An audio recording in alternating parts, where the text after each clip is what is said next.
Sa kabila ng paulit-ulit na babala ng mga kinaukulan, patuloy pa rin sa pagtaas ang fireworks-related injuries o FWRI cases sa South Cotabato sa nakalipas na 5 taon. Ang Provincial Epidemiology and Surveillance Unit o PESO ng IPHO ay nakapagtala na ng 52 FWRI cases sa lalawigan mula noong Disyembre 21 hanggang alas 6 ng umaga nitong Enero 5. Ito ay ayon kay IPHO Health Education and Promotion Officer Eldon Serame ay mas mataas ng 4% sa 50 na FWRI cases na kanilang naitala sa kaparehong panahon noong nakaraang taon.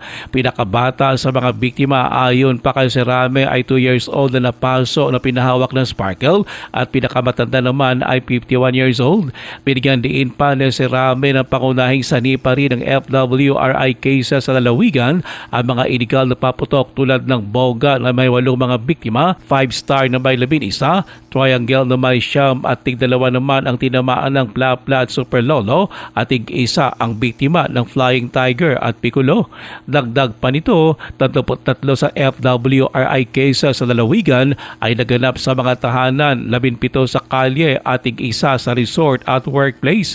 Ayon pa kay Serabe, isang biktima na napuruhan sa mukha na taga Nogales South Cotabato ay nakatakdang sa ilalim sa reconstructive surgery. Before New Year, daw ara lang sa 30% decrease kita as compared to last year. Pag-abot sang December 31, January 1 nga report, nagsaka agad siya. No? So hopefully, hindi na magpadayon nga mo ni ang aton nga trend. Si IPHO Health Education and Promotion Officer Eldon Serame, Ruel Osalo, NDBC Bida Balita.